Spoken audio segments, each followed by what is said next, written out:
Lesson continue करते हैं हम, एज ऑफ इंडस्ट्रियलाइजेशन। आज का टॉपिक है द पिक्यूलैरिटीज़ ऑफ इंडस्ट्रियल ग्रोथ। अब क्या क्या करेक्टरिस्टिक्स थी इंडियन ग्रोथ की?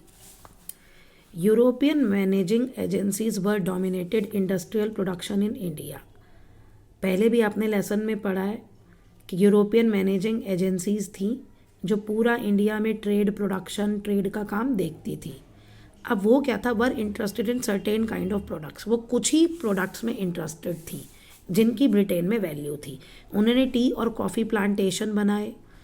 एक्वायरिंग लैंड कैसे बनाए? उन्होंने कॉलोनियल गवर्नमेंट पे सस्ते रेट पे लैंड ली और फिर माइनिंग में भी इन्वेस्ट किया, इंडिगो और जूट के प्रोडक्शन में भी इन्वेस्ट किया अपना पैसा। Most of these were products required primarily for the trade export, not for sale in India. और ये यूरोपियन एजेंसीज उन प्रोडक्ट्स में बेसिकली डील करती थी जो व्यापार के काम से इम्पॉर्टेंट थे, बेचने के काम से। इंडिया में सेल के काम से इम्पॉर्टेंट नहीं थे, सेल का कोई यूज़ नहीं था। When Indian businessmen begin setting up industries in late 18th century, जब इंडियन बिजनेसमैन ने लेट 19th सेंचुरी में अपना इंडस्ट्री सेटअप करना शुरू किया, तो उन्होंने जो मैनचेस्टर गुड यानी जो ब्रिटेन से आता था, मैनचेस्टर जगह से सामान आता था, उसके साथ उन्होंने compete करने से परहेज किया।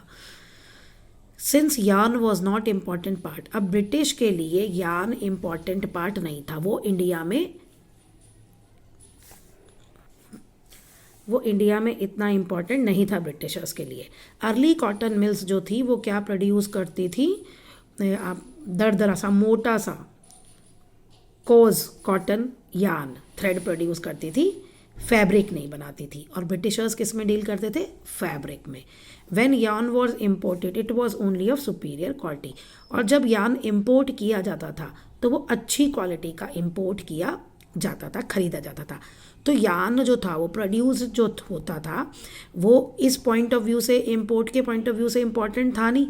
तो यार्न जो थी वो इंडियन स्पिनिंग मिल्स को मिल जाता था, हैंडलूम वीवर्स को, और उसका वो कपड़ा बना के कहाँ बेच देते थे? चाइना में बेच देते थे। अब यहाँ पे आपका क्वेश्चन है describe the peculiarities of Indian growth in 19th century. तो एक ब्रिटिशर्स का पॉइंट आएगा यूरोपियन से लेके इंडिया तक, फिर दे इस्टेब्लिश्ड से लेके ये एंड तक कि वो किस काम में इंडस्ट्रियल जो वो इंडस्ट्रीज लगाते थे उनका ये पॉइंट था। अब जब इंडियंस लगाते थे तो इंडिया का ये था कि जो मैनचेस्टर गुड है वो उसके साथ कंपीट नहीं करता था। ये इसका आंसर आ गया यहाँ से यहाँ तक।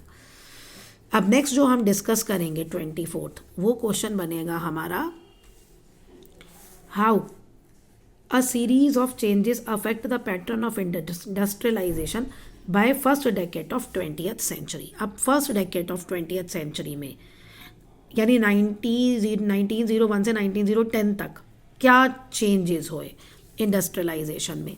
देखिए ये वही पीरियड था, उस समय इंडिया में स्वदेशी मूवमेंट चल रहा था। तो स्वदेशी मूवमेंट ने मोमेंटम गेन किया।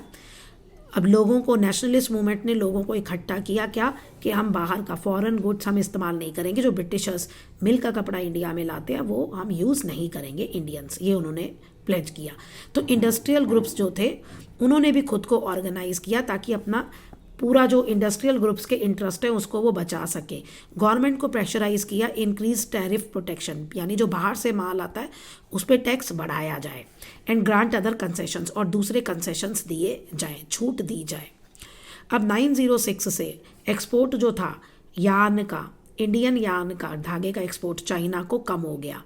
क्यों? क्योंकि चाइना और जापान की मिल्स ने चाइना के मार्केट में बहुत सारा कपड़ा डाल दिया। अब वहाँ से आने लगा चाइना, और जापान में जो मिल बनने लगी वहाँ से सामान चाइना मार्केट में आने लगा। तो इसलिए इंडस्ट्रियलिस्ट जो थे वो industrialist in India began shifting from yarn to cloth. अब उनका यार्न तो बिक नहीं रहा, तो इसलिए वो भी जो इंडिया में यार्न था उसे क्लोथ्स के प्रोडक्शन पे चले गए। क्लोथ प्रोड्यूस हो। Cotton piece goods produce in India doubled. अब 1900 से 1912 तक जो हम कॉटन कपड़ा बनाते थे अब उसका प्रोडक्शन डबल हो गया। तो इस क्वेश्चन का आंसर यहाँ से लेके यहाँ तक है। सीरीज 20th में क्या चेंज हुआ इंडस्ट्रियलाइजेशन में? अब बेसिकली मेन जो पॉइंट है वो ये चेंज है कि जहाँ हम यार्न पे ध्यान देते थे, जहाँ हम यार्न बेचते थे, अब यार्न ना बेच के हम ज़्यादा फोकस कपड़ा बेचने पे लगाने लगे। नेक्स्ट आपका क्वेश्चन है, explain the impact of first world war on Indian industry. In पहली वर्ल्ड वॉर हुई तो उस पर इंडियन इंडस्ट्री का क्या असर पड़ा। देखिए इंडस्ट्रियल इंडस्ट्री में बूम आ गया। The Indian production in India increase during the first world war due to the following reason. Dramatically new situation आ गई। क्या? ब्रिटिश मिल्स जो थी वो तो जो आर्मी वहाँ की जो फौज लड़ रही थी उनकी रिक्वायरमेंट्स का सामान बना रही थी। मैनचेस्टर्स जो है वहाँ इंडिया से में जो वो बेचता था उसकी भी डिमांड कम हो गई, यानी जो मैनचेस्टर से इंडिया में आता था सामान वो कम हो गया। अब इंडियन मिल्स में अब जो सामान पहले मैनचेस्टर का इंडिया में बिकता था, अब वो किसको उसको अपॉर्चुनिटी मिली? इंडियन मिल्स को। अब इंडियन मिल्स के पास अपनी होम मार्केट थी अपना सामान बेचने के लिए। अब जैसे जैसे वॉर आगे बढ़ा तो इंडियन फैक्ट्रीज़ को भी कहा गया कि जो वॉर नीड्स है, जो वॉर में ज़रूरत है चीज़ें वो बनाओ, जूट बैग्स, क्लोथ्स, ये सब सारे ये सब बनाओ। तो इसलिए न्यू फैक्ट्रीज़ बनी और पुरानी फैक्ट्रीज़ को मल्टीपल शिफ्ट्स में काम होने लगा। बहुत सारे वर्कर्स नए बुलाए गए और हर एक को ज़्यादा घंटे काम करना पड़ता था। तो ओवर द वॉर ईयर, जब तक वॉर चला, इंडस्ट्रियल प्रोडक्शन बढ़ गया इंडिया में बहुत। अब देखिए इंडिया में तो बढ़ गया, लेकिन वॉर के बाद ब्रिटिश पे थोड़ा सा इंडस्ट्रियल ग्रोथ पे असर पड़ा। Why did industrial production suffer a setback in Britain after first world war? अब वो था क्यों वॉर के बाद मैनचेस्टर जो था वो दोबारा से अपनी ओल्ड पोजीशन इंडियन मार्केट में कैप्चर नहीं कर सका। क्यों नहीं कर सका? क्योंकि इंडिया में जो था, इसका आंसर यहाँ है कि जो इंडिया में है हमारे जो लोकल जो इंडस्ट्रियलिस्ट थे जिनको मौका मिला उन्होंने अपनी पोजीशन कंसोलिडेट सॉलिड कर ली इंडियन मार्केट में और फॉरेन गुड्स को उन्होंने सब्स्टिट्यूट कर दिया और अपनी होम मार्केट पे उन्होंने कब्जा कर लिया। तो एक तो ये कारण है।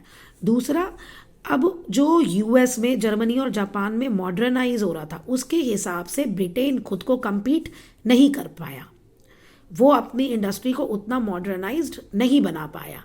तो इसीलिए वहाँ पे कॉटन प्रोडक्शन गिर गया और कॉटन कपड़े का एक्सपोर्ट भी गिर गया और इकोनॉमी जो थी वो भी ब्रिटेन की गिर गई थी फर्स्ट वर्ल्ड वॉर के बाद।